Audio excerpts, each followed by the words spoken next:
Yesterday's first, seeker of theosis. I had to look that word up. Pretty cool. Please hit the like button. All right, I asked the chat GPT to list the phases a society goes through during a hyperinflation. First, let's define it. What is a hyperinflation? I just Googled it. A hyperinflation is a rare but extreme economic situation where prices increase rapidly and uncontrollably. Does that sound like anything you've experienced? Put it in the comments below. Not only would I like to read it, but I'm sure others would as well. Here is a more specific definition just under that definition. Hyperinflation is when the rate of inflation is greater than 50% per month, which is much higher than the typical 1 to 4% annual inflation in developed countries. So if something cost $100 this month, next month it would cost $150. And the month after that, $225. Then the next month, $337.50. And so on and so on. So you can see how things can get quickly out of control. Just imagine your everyday items that you need and buy going up like a Bitcoin. All right, we'll get into it. But let's read some more of this definition. It lists some causes. Hyperinflation can be caused by a number of factors, including a government printing too much money to pay for spending. One eyebrow up really high while the other remains low. All right. Next one, demand pull inflation, when demand exceeds supply. Have you noticed anything like goods and services where the demand is higher than the supply? Put it in the comments below. I'm sure we've seen a bit of this recently, but probably not enough to classify it as hyperinflation. Next up, political instability. Haven't seen any of that, have we? Oh, or how about wars? Although it seems like there's always wars. Last one listed, natural disasters. Under the definitions and potential causes, it lists the effects. Hyperinflation can have a devastating effect on an economy. Let's define economy. Economy is the system for deciding how scarce resources are used so that goods and services can be produced and consumed. So you can see rapidly rising prices like 50% per month, how easily it could cause hiccups in such a system. Such hiccups we'll get into. So, as I was just reading, hyperinflation can have devastating effects on an economy, including a rapid loss of purchasing power for fiat currency. I put that in place of money. I think that's what they meant. I'll read on. A massive loss of wealth for the population, devalued savings, affected trade. Again, if any light bulbs are going off in your head, put it in the comments below. Some more effects it can have. Difficulty for companies to set prices and invest. And lastly, social and political unrest. Some examples. Hyperinflation has occurred many times throughout history in countries such as China,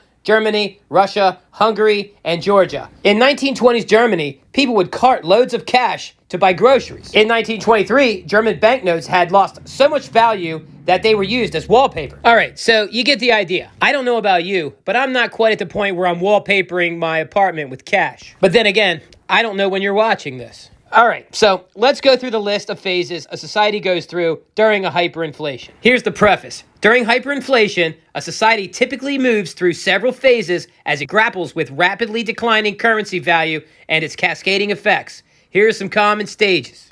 1. Early inflation. Inflation begins to accelerate, often triggered by excessive money printing, significant national debt, or a loss of confidence in the government's fiscal policies. Wow, that's a real head-scratcher. I feel like I'm watching the ending of a M. Night Shyamalan movie. Like, oh wow, the signs were there all along. But maybe it's nothing. I'll continue. Hey, you did hit that like button, right? I appreciate your like, gratitude, and consider sticking around if you're not already subscribed. The Thousandaire community is growing faster than ever, thanks to inflation. Let's continue. Prices start rising faster than wages, leading to a decrease in purchasing power and an initial shift in consumer behavior to buy now rather than wait to avoid higher prices later. I feel like maybe the prepper community is growing pretty fast too because of inflation. I mean, if you're stocking up on a bunch of goods, it's kind of like prepping. People ask, what do you think, the world's going to end? No, I just bought it all because it's going to cost more later. So why not save the money now? I'm sorry, save the filthy fiat promissory notes. The currency,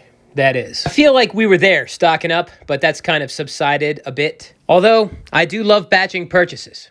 When I run out of toothpaste, I don't need to go to the store. I just go and grab another one out of the supply closet. I got lots of bars of soap, toothpaste, toilet paper, bottles of bleach. And I'm sure much of this stuff costs more now than it did when I bought it. and it's non-perishable, so who cares? I'm not quite in that mind state as much these days, but I think that's because I'm already stocked up. I did recently rotate out some food and stock up on some more because there was talk of price controls, and that's scary stuff because that just leads to empty shelves. I might not be ready for everything, but I tell you what, this guy will have plenty of coffee during the apocalypse. I buy it up when it's on sale. It lasts for like 2 years. Why not? You know what? Why don't I just stick to the list here instead of talking so much? Because the second one here is rising panic and hoarding. It reads, as inflation worsens, people realize prices are rapidly increasing.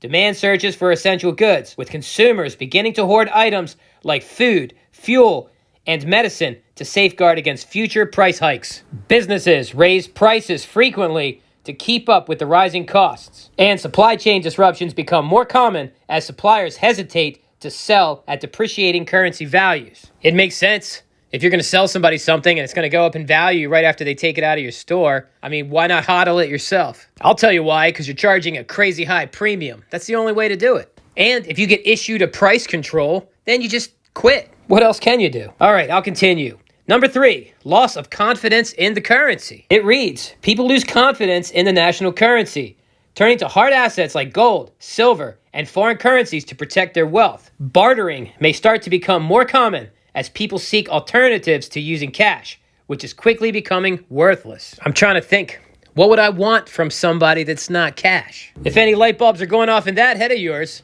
put it in the comments below. In the meantime, I'll continue. Number 4, currency abandonment. It reads, at this stage, the local currency becomes practically unusable for daily transactions. Citizens resort to foreign currencies, precious metals, or barter as primary means of exchange. Primary means, I guess, is what separates number 4 from number 3. Local businesses and vendors might refuse to accept the national currency, demanding goods or stable foreign currencies instead. Now, I'm here in the States, and I'm thinking, what foreign currency would we use if we had this issue? Would any foreign currencies be stable if the dollar was not stable? I guess we won't know till it happens, but I have a hunch we will not be using foreign currencies. What do you think we'll be using? Put it in the comments below. All right, number 5, civil unrest and social strain. And in case you already forgot, we're talking about the phases a society goes through during a hyperinflation. Again, number 5, civil unrest and social strain. Hyperinflation causes a severe drop in quality of life, leading to widespread poverty, food shortages, and difficulty accessing essentials. It sounds like things are getting real. What do you think these essentials are? List what you think the essentials are in the comments below. I would like to read them, and I'm sure others would too. I'll continue. Unemployment can skyrocket as businesses fail, and frustration over economic mismanagement may lead to civil unrest, protests, and possibly even violence. It sounds kind of like the zombie apocalypse. Imagine all of your friends, family, people you know, without their essentials. How would they behave? And with a big strain on essentials yourself, how would you deal with them? How would they deal with you? And again, please wildly speculate in the comments below. I would love to read it. I'll continue. Number 6, government intervention and currency reform. The government may introduce measures to regain control, such as introducing price controls, there they are, or printing a new currency. In severe cases, they may abandon the current currency entirely and adopt a new one or peg it to a foreign currency. And again, being I'm here in the States, if this happened to us, what foreign currency would we peg it to? All right, let's start to wrap this up. All right, the final phase a society goes through during a hyperinflation. It looks like kind of a fork in the road. Number 7, economic recovery or collapse.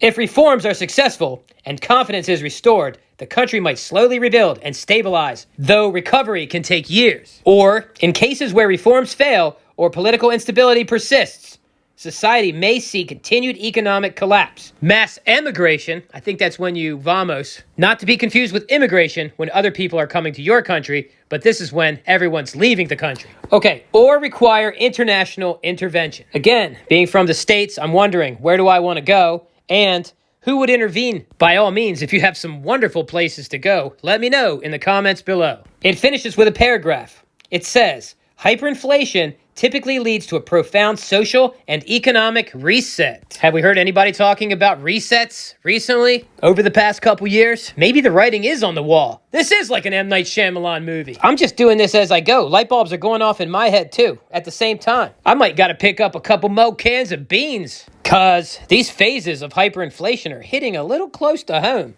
Although I imagine you experience some of these mildly through mild inflation, it may not be necessarily imminent. I won't lie, though. I did manage to spook myself a bit reading this. It doesn't just make me worry about myself, it makes me worry about others. In fact, I usually do not ask people to share my videos. But if you think that this information is viable to someone you know, why not? Who knows? Maybe it will be the first time they've even heard of a hyperinflation. Again, I'll bring up me being from the States. I think we generally think more of deflation as our catastrophe than inflation because of the Great Depression. It's kind of like if someone hits you on your right cheek and they flinch again, you automatically go to block your right cheek. And maybe they swing wildly at your left cheek and knock you out. You thought it was going to be a deflation, but it was a hyperinflation. Let me know what you think in the comments below. I hope you hit the like button and all the other buttons and leave some algo food in the comments below or some good thoughts. I definitely would like to read some things from some of you on this topic, especially if you've been through it. Well, I guess that's it. That is it. Baltimore Radio, Wicked Show.